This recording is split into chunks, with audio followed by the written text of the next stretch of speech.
Gospod Han, ko človek tole pogleda, si ne more ustvariti drugega vtisa, kot da je bil razpis narejen po miru ljudem blizu vaše stranke. Po prispevku sodeč bi lahko temu tako rekli. Zakaj pa v resnici ne? Ampak samo mogoče en stavek. Jaz kot minister, ko je v petek 10. januarja, bom rekel, prišli sklepi ven za vse te razpise, sem jaz potem v nedeljo zadeve preveril, dobil tudi telefonski klic, pogledal medije v ponedeljek in se moram zahvaliti medijem za nekatera razkritja in takoj odredil najprej sestanek, takoj odredil notranjo revizijo, podal na računsko sodišče, bom rekel, vse dokumentacijo, 2 dni nazaj podal še na notranjo našo revizijo za evropska sredstva kontrolo in ustavil vsaj za te 2 podjetja, bom rekel, kakršnekoli podpise pogodb za naprej. Ampak gospod minister, ne, vse to, kar ste povedali, ne spremeni dejstva, da ko človek tole gleda, si ne more ustvariti drugačnega vtisa, kot da je bil razpis narejen za to, da je veliko denarja šlo ljudem, ki so blizu SD-ja. Najprej sem en stavek vendarle moram povedati, zato ker samo naša stranka je tista, ki se zmeram zagovarjamo, naredimo tudi kakšno napako. Lejte, zato, da prestrukturiramo regije, smo se odločili že 3-4 leta nazaj. Evropa je dala nalogo, da je treba prestrukturirati regije, da bodo namesto rudarji v težkih pogojih dobili nova perspektivna podjetja. Zdaj vam bom jasno vedel, s takimi lumpi jih ne bojo dobili nova delovna mesta. Ampak vse to se je dogajalo v času, ne pravite, s takimi lumpi novih delovnih mest ne bo, ampak vi vodite ministrstvo, vi ste objektivno odgovorni za delovanje Spirita, ki je ta denar dodelil podjetjem, katerih ljudje so blizu vaši stranki. Bodimo zelo nobenega centa ni bilo dodeljenega naprej. Bili so izdani sklepi, po sklepih, zdaj bi rad pa vendarle povedal, po sklepih bi se podpisala pogodba bi bila podpisana, če bi vsa ta podjetja, ki so dobili sklepe oziroma pogodbe, izdali prvovrstno bančno garancijo za kompletno izvedbo, denar bi dobili, ko bi bila končana investicija, ko bi zaposlili toliko in toliko ljudi, in še potem ima država zaradi bančne garancije, ki smo jo zapisali v razpisne pogoje, 5 let čas preverjati, ali so izpolnjevali pogoje, ki so se prijavili na razpis. Dejstvo pa je, da pri tem primeru teh 2 firm so zavajali z povezanimi osebami. Se pravi, ta nogometaša, kakor smo mu rekli, je povezana oseba z gospodom Vongan in ne more dobiti 2krat po 10 milijonov evrov. Ko je to tudi zdaj Spirit ugotovil, po medijskih poročanju, moram to povedati, je seveda takoj ni več tega sklepa in ta podjetje tega denarja ne pogodbe ne bo dobil. Še več, dali so kazensko ovadbo. Tudi tistih 5 milijonov, ki ste rekli, da so jih dobili, jaz sem podatek, da ni dal bančne garancije in je dobil ta podjetje samo 80 000 evrov. Še to preveč. Ampak gospod minister, če Finance in potem ostali mediji ne bi tega razkrivali, bi se vse to lahko, kar ste dejali, zgodilo, ne glede na to, da nobenih preverjal na Spiritu ta podjetja. Mogoče res, ampak jaz sem dal revizijo in želim od revizije videti, zakaj potem uradnik v nadaljevanju ne pogleda to, kar lahko vi, novinarji, pogledate 10 minut v Googlu, vse te povezave. Mi moramo, ko bom dobil jaz revizijo, eno in drugo, potem dati še zadnjo zgodbo, da se to preveri. Ker bi pa rad nekaj povedal.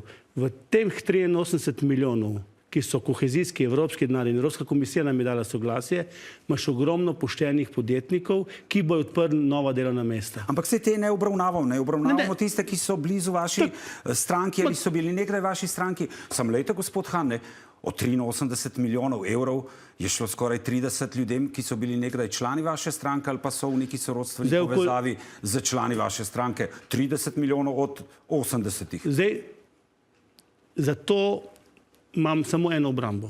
Če je član stranke, še ne pomeni, da ni podjeten. Če je od gospoda Češkota nečakinja, ki ima uspešno podjetje in se je prijavila s priimkom in imenom, da vsi vejo, da je to od gospoda Češkota, jaz ne vidim nič spornega, če je vse v redu. Isto velja, ne vem, za katerega drugega. Kaj pa za podjetje, kjer je za podjetje, bova kar pogledala novost, z zaposlenimi, ki mu je bilo dodeljeno več kot 7 milijonov evrov, ki je v solasti Rajka Fajmunta, njegova žena pa je po poročanju Večera sestrična pravosodne ministrice Andreje Katič. Seveda, jaz v javnosti to ne morem razložiti, da je to lahko sporno.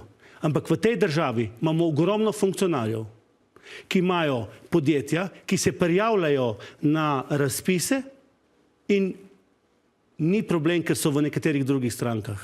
Zato sem pa jaz dolžen kot minister, ko zaznam, in hvala Bogu, da so mediji to zaznali, problem, da ga popravim. Dokler bom lahko zadeve popravljal, tudi če ne bom popularen, bom to delal. Ko več tega ne bom mogel delati in ustavljati nekatere nepravilnosti, ki jih mislim, da so, potem tudi ne bom več minister. Ampak gledajte, gospod minister, danes ste sprejeli odstop direktorja Spirita zaradi nekaterih nepravilnosti pri razpisu za prestrukturiranje premogovniških regij.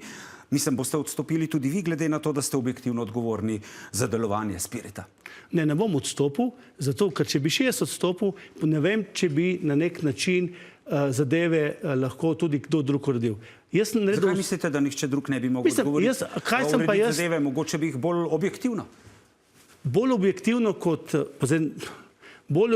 kot jaz, zato ker bi jaz tudi mojo stranko rad očistil vseh nepravilnosti, bo kdo težko. Jaz zato pridem zmeram kamorkoli in probam zadeve urejevati. Jaz s tem razpisom, zdaj se bo slišali, žal, kot minister nimam nič. Ne smem se vmešavati v postopek. Ne smem vedeti sploh, kdo je dobil do zadnje sekunde, ko že objavijo, se pravi, medijem, kateri so dobili. Minister v bistvu ima na nek način zvezane roke. Zato pa sem dal revizijo eno in drugo, zato da bomo videli v postopkih, da se izognemo, da v naslednjih letih, v naslednjih razpisih, ker ta regija in ena in druga si na nek način moramo dati neko novo perspektivo, da se take stvari ne bojo dogajale. Ampak, gospod minister, če pravite, da nimate nič s tem, kaj pol direktor, Spirita, pa tam zaposleni so zaradi tega, ker vedo, da je minister član SD-ja, po samocenzuri ali po tem, da vam politično ugajajo, izbrali, da je 30 milijonov šlo ljudem povezanih za vašo stranko.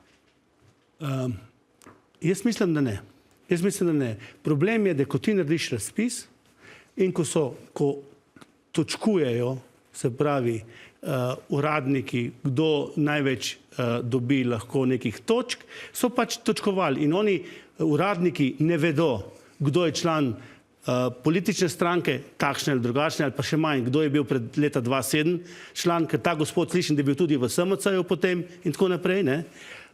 In tudi ne vejo, kdo je sestrična, nečak in tako naprej. Tako da tukaj bi jaz rad uradnike vendarle malo zaščitil, ker zdaj nekateri bi rad uradnike na nek način prebijali na križ.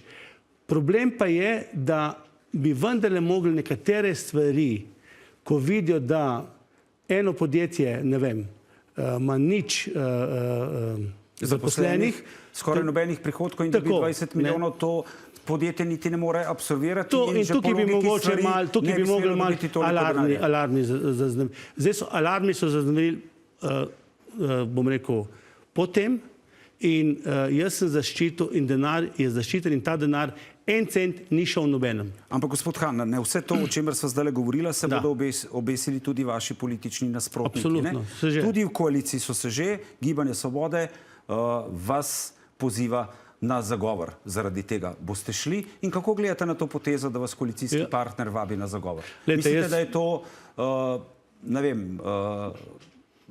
plačilo oziroma revanša za zaslišanje notranjega ministra Poklukarja v vaši poslanski skupini? Niti ne bom o tem razmišljal.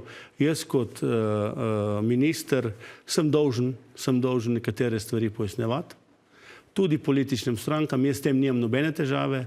Jaz sem naredil tisto, kar bi vsak minister, saj upam, naredil v taki situaciji. Se pravi, ustavil razpis, naredil revizijo, pogledal vsako podjetje posebej in potem šel naprej. Tako da jaz s tem res nimam težav in teh zarod, kako je kdo proti kjerem ta moment ne bi rad izpostavljal. Sem pa dolgo v politiki, da vem, zakaj se gre. Jaz pa dolgo politiko spremljam in se mi zdi, da to že kaže na nek način, ne, da v koaliciji že škripa in da se pripravljate v resnici že na volitve in da počasi že vsak igra svojo igro. No, jaz ta moment se ukvarjam s težkimi stvarmi in se ne ukvarjam z drugimi strankami. Menite, da lahko preživite to afero, gospod Han, ali bo po vašem mnenju stranki toliko škodila, kot je recimo afera z Litijsko? Ta moment si ne delam nobenih izračunov, kaj bo to škodovalo stranki. Jaz mislim, da je prav, da tisto, kar sem mogel narediti, sem naredil in to je ta moment za mene dovolj. Jaz želim, ko bom šel iz tega resorja, iti s pokončno glavo in z nobenim grehom, ko se pa naredi napaka, in to je bila napaka, je treba enostavno popraviti. Tako da to je delo ministra.